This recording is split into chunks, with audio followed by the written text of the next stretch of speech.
Hello, sports কারের show দেখার পরে আমরা চলে গেছিলাম মুরাল ফেস্টিভ্যালে। এই ফেস্টিভ্যাল একটা পাবলিক ফেস্টিভ্যালের মেইন উদ্দেশ্য হচ্ছে স্ট্রিট আর্টকে সবার সামনে তুলে ধরা। পার ইয়ার মন্ট্রিলের সেন্ট লরা বুলেভার স্ট্রিটের পুরো জায়গা জুড়ে এই ফেস্টিভ্যাল হয়ে থাকে। মুরাল হচ্ছে একটা আর্ট যেটা জেনারেলি বাড়ির দেওয়াল, ছাদ মানে যে কোনো পার্মানেন্ট সারফেসের উপর ডিরেক্ট পেন্ট করা হয়। ফেস্টিভ্যাল মানেই ডিজে, আর রয়েছে দুজন আর্টিস্ট যারা সময়ের মধ্যে চেষ্টা করছে তাদের পেন্টিং কমপ্লিট করার।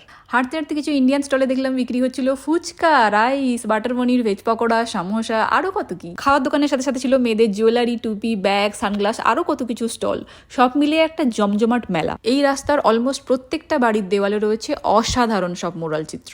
কুর্নিশ জানাই সেই সব আর্টিস্টদের যাদের হাতে রয়েছে এত সুন্দর জাদু। এই আর্ট শুধু বিদেশেই বিখ্যাত নয়, আমাদের দেশের অজন্তা, ইলোরা, কেরালার হিন্দু মন্দিরগুলোতে এই আর্টের প্রচলন রয়েছে। এই পুরো রাস্তা হেঁটে পেলাম মনের শান্তি, জমলো অনেক সুন্দর অভিজ্ঞতা। আর টিবেটিয়ান রেস্টুরেন্টে ডিনার করে ফিরলাম সোজা বাড়ি।